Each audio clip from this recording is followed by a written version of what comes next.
On the open field, where the warriors dance, a rumor arose, Philip's got a chance. With banners held high, and his chest full of pride, he vowed to outshrine Trajan, his guide. "Fear not, dear troops, for I am the man," he rode as he marched with a dubious plan. Doobie-doo, Scooby-Doo. But alas, dear Philip, with all his might, was about as useful as a candle at night.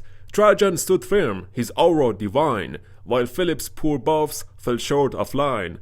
His impact was weaker, his numbers too few. His army soon asked, "What's the sky even do?" The enemy laughed, they couldn't resist, as Philip missed targets, and battles were missed. "Retreat!" cried his men, "we have seen enough pain. Philip, old boy, you brought us shame." The open field banished, his dreams were denied. He ran to the canyon, where whales reside. In Sunset Canyon, Philip made his mark, and finally there, his presence was stark. "Oh, Philip, poor Philip, a hero misplaced, your dreams of glory have all been erased." Trajan, the champion, reigns supreme still, while Philip drinks wine and dreams of his skill. So raise a toast to this tragic comedy, to Philip's ambition and his melody. In fields of battle, he's merely a jest, but in the canyon, well, he's just the best. Man oh man, as a T4 player and a low spender, this guy means as much to me as the tiny hairs on my asshole. I don't care about them, but I shave them time to time because I don't want anything barricading the poop getting detached from my anus. Let's talk about Phillips and why he can be great and why he cannot be great. First of all, I would describe Phillips as a commander that has 90% support and 10% damage, so he's mostly support. And he must be paired with an OP AoE commander, a commander that is in the current meta, such as 𝒟𝒾𝑜𝓊𝓈, Ragnar, Ragnar, or 𝒟𝒹𝒹𝓎. The reason I chose and considered these commanders to be the best pairing with Philip is because number 1, they deal AoE, and number 2, they have a high damage output. For example, 𝒟𝒹𝒹𝓎 is also an AoE commander, but his damage output is lower than both Ragnar and 𝒟𝒟𝒆. The same goes for Hermann Prime. He's also an AoE commander, but his damage is lower than 𝒟𝒾𝑜. And the same thing for other AoE CAF commanders, where 𝒟𝒹𝒹𝓎 has the highest AoE damage output. And the reason AoE is very important is because damn. Man, I think Philip didn't like that intro too much. Anyway, before I was rudely interrupted by my vocal cords, I was saying the reason AoE is very important is because Philip boosts the damage of your secondary commander by 40%, so obviously he must be used as primary.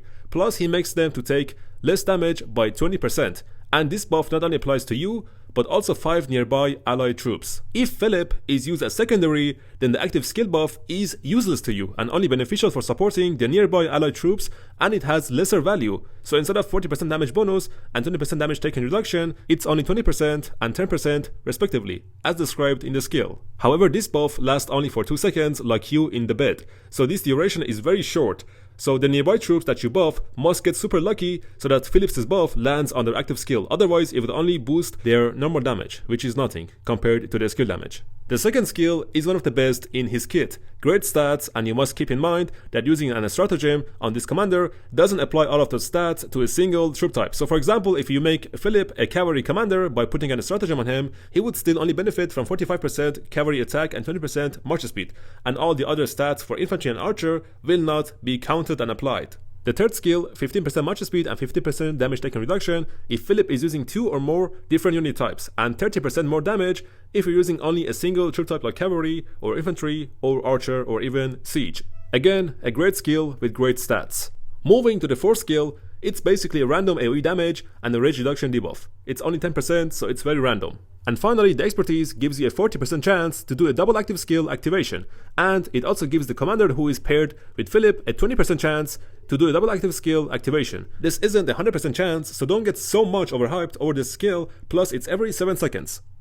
Overall, I can see him being a meta for Sunset and Lost Canyon and the home gang event in the King of all Britain KVK, which is a thing only whales and high spenders care about for being in the top ranks. For open field, I wouldn't say he is that great and will change the existing current meta, and his impact will be very small for any open field situation like murder bolts, and you are better off using high DPS commanders that are currently in the meta. So once again, let's make a summary. To have this commander, first you need to have a specialized leadership gear, otherwise you are cooked. The priority for investment, it's only for high spenders, so if you're free to play, if you're low spender, you need to And as for the best formation for Philip, with most commanders you can use Wedge, and if he's paired with Liu Che, you can use Arch. And his best pairings once again are Zhuge Liang, Zhuan Prime, Liu Che, and Ragnar Prime. Oh.